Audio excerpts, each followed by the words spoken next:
hello నమస్తే welcome to sauce TV నేను మీ శివ కుమారి aunty ఈ పేరు తెలియని తెలుగు వాళ్ళు లేడు ముఖ్యంగా చెప్పాలంటే హైదరాబాద్ మొత్తానికి ఈ పేరు ఒక బ్రాండ్ అనే చెప్పుకోవచ్చు అనమాట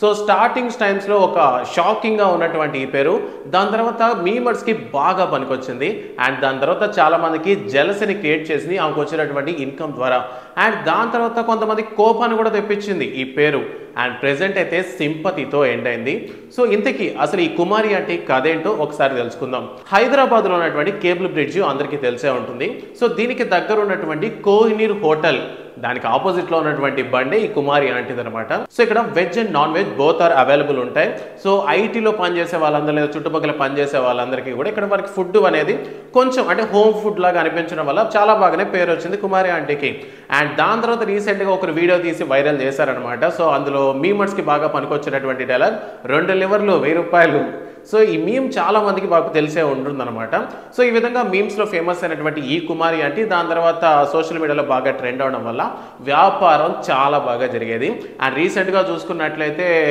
ఊరు పేరు భైరవ కోన అనేటటువంటి ప్రమోషన్స్ పరంగా కూడా సందీప్ కిషన్ అండ్ వర్ష కూడా ఈ బండి దగ్గరికి వెళ్ళడం జరిగింది అంతేకాకుండా సోషల్ మీడియా ఇన్ఫ్లుయెన్స్ ఎవరైతే ఉన్నారో వాళ్ళందరూ కూడా ఈ బండి దగ్గరికి వెళ్ళి ఆవిడకి మంత్లీ ఎంత వస్తుంది లేదా పర్ డే ఎంత వస్తుంది అసలు ఇక్కడ వ్యాపారం ఎలా జరుగుతుంది అనేటటువంటి వీడియోలన్నీ సోషల్ మీడియాలో పెట్టడం ద్వారా బాగా ఫేమస్ అయిపోయింది అనమాట సో ఆవిడ నియర్లీ పర్ డేనే 60 to 1 lakh వరకు సంపాదిస్తుంది అనేటటువంటి మాటలు విని చాలా మందికి కడుపు మండిపోయింది సో ఈ విధంగా ఒక జెలసీని క్రియేట్ చేయించుకుందనమాట కుమారి ఆంటీ అండ్ దాని తర్వాత రీసెంట్గా ఏమైపోయిందంటే ఈ సోషల్ మీడియాలో ఇలా పెద్ద పెద్ద మంది సెలబ్రిటీస్ వచ్చి వీడియోస్ చేయడము అండ్ అంతేకాకుండా అక్కడ ఉన్నటువంటి రేట్స్ పక్కన పెడితే అది కొంచెం హోమ్లీ ఫుడ్ అవ్వడం వల్ల హైదరాబాద్లో మనం చూస్తూనే ఉంటాం చాలా చేద్దాం అనుకుని వెళ్తారు బట్ ఏదో ఒక పనిలో సెటిల్ అయిపోతారు సో వాళ్ళందరికీ మంచి హోమ్ ఫుడ్ దొరికింది పలానా ప్లేస్లో అనగానే చాలా మంది అక్కడికి వెళ్ళడం జరిగింది అండ్ అంతేకాకుండా సోషల్ మీడియాలో బాగా ఫేమ్ వచ్చింది కాబట్టి అక్కడికి వెళ్ళి ఆమెతో ఒక ఫోటో తీసుకుని సోషల్ మీడియాలో అప్లోడ్ చేస్తే పిచ్చ లైక్స్ అండ్ కామెంట్స్ వస్తాయని ఉద్దేశంతో చాలా మంది కూడా కుమారి ఆంటీ దగ్గరికి వెళ్ళి ఫుడ్ తినడం స్టార్ట్ చేశారనమాట అండ్ రీసెంట్గా ఏం జరిగిందంటే ఇంతమంది అంటే ఆ కేబుల్ బ్రిడ్జి దగ్గర ఒక చెప్పాను కదా కోహినూర్ హోటల్ ఆపోజిట్లో ఉన్నటువంటి బండి దగ్గర ఇంతమంది జనం ఒకే దగ్గర గుమ్మి కూడటం వల్ల అంటే మ్యాక్సిమం తినే వాళ్ళకన్నా కూడా ఆవిని చూడడానికి వచ్చిన వాళ్ళు ఎక్కువైపోయారు అనమాట అంటే లైక్ ఒక షూటింగ్ చూడడానికి ఎంతమంది వస్తారు అంటే ఒక సెలబ్రిటీని చూడడానికి ఎంతమంది వస్తారో ఈ కుమారి ఆంటీని చూడడానికి కూడా అంతమంది వచ్చేవాళ్ళు దీనివల్ల ఏమైపోయిందంటే ఆ చుట్టుపక్కల ఉన్నటువంటి ఆ రోడ్ ఏదైతే ఉందో అదంతా కూడా ఫుల్ ట్రాఫిక్ జామ్ అయిపోయింది అనమాట సో అందువల్ల ఏంటంటే ఈ మధ్యనే పోలీస్ వాళ్ళు ఎంటర్ అయ్యి ఆవిడ మీద కేసు నమోదు చేశారు అసలు యాక్చువల్లీ ఆవిడకి ఏ మాత్రం సంబంధమే లేని ఒక విషయం అనమాట అది సో ఆవిడతో బతుకు తెరువు కోసం చెప్తున్నారు ఆవిడ జీవనోపాధి కోసం నేను పెట్టుకున్నటువంటి ఒక బండి సో దీన్ని కావాలనే చేశారు అంటే దాన్ని హైప్ చేసింది మీరేను అనేసి సో మొత్తానికి పోలీసులు ఏంటంటే ఆవిడ మీద కేసు నమోదు చేయడం జరిగింది అంటే మీరు ఇక్కడ బండి పెట్టడం వల్లే ట్రాఫిక్ జామ్ అవుతుంది సో ఎలాగైనా సరే ఈ బండి ఇక్కడ నుంచి తీసేయండి అంటే ఇక్కడ మీరు వ్యాపారం చేసుకోవడానికి కుదరదు అనేటటువంటి కేసును అయితే పెట్టడం జరిగింది దీనికి సంబంధించిన వీడియో ప్రస్తుతం సోషల్ మీడియాలో బాగా ట్రెండ్ అవుతుంది నిజం చెప్పాలంటే చాలా మంది చాలా బాధపడుతున్నారు అనమాట ఎందుకంటే ఆవిడ ఇచ్చినటువంటి ఫుడ్ అటువంటిది చాలా హోమ్లీ ఫుడ్ అండ్ అంతేకాకుండా వెజ్ అండ్ నాన్ వెజ్లో కూడా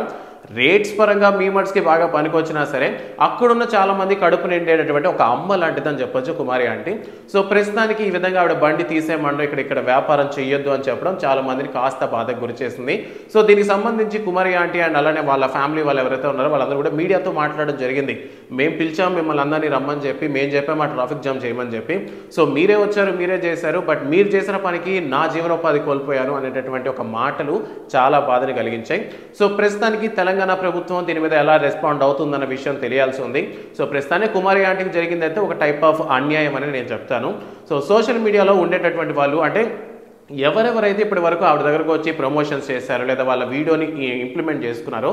సో వాళ్ళు ఇటువంటి టైంలో అంటే ఒకరు డెవలప్ అయినప్పుడు 100 మంది పోతారు కరెక్టే బట్ ఒకరు కష్టాల్లో ఉన్నప్పుడు ఎవరైతే వెళ్ళి ఆదుకుంటారో వాళ్ళకి ఖచ్చితంగా మంచి పేరు ఉంటుంది సో ఈ ఇన్ఫ్లుయెన్స్ అందరూ ఇప్పుడు ఏదైనా ట్రై చేసి కొత్తగా ఆవిడని ఆదుకోవాలని మనస్ఫూర్తిగా కోరుకుంటున్నాం సో ఈ కుమారి ఆంటీ మీద మీకు ఉన్నటువంటి ఒపీనియన్ ఏంటి అనేటటువంటి విషయాన్ని కామెంట్ సెక్షన్లో తెలియజేయండి అండ్ మీకు నచ్చినటువంటి స్ట్రీట్ ఫుడ్ ఏదైనా ఉంటే ఆ విషయంలో కూడా కామెంట్ సెక్షన్లో మెన్షన్ చేయండి ఈ వీడియో నచ్చితే లైక్ చేయండి and don't forget to subscribe sauce TV thanks for watching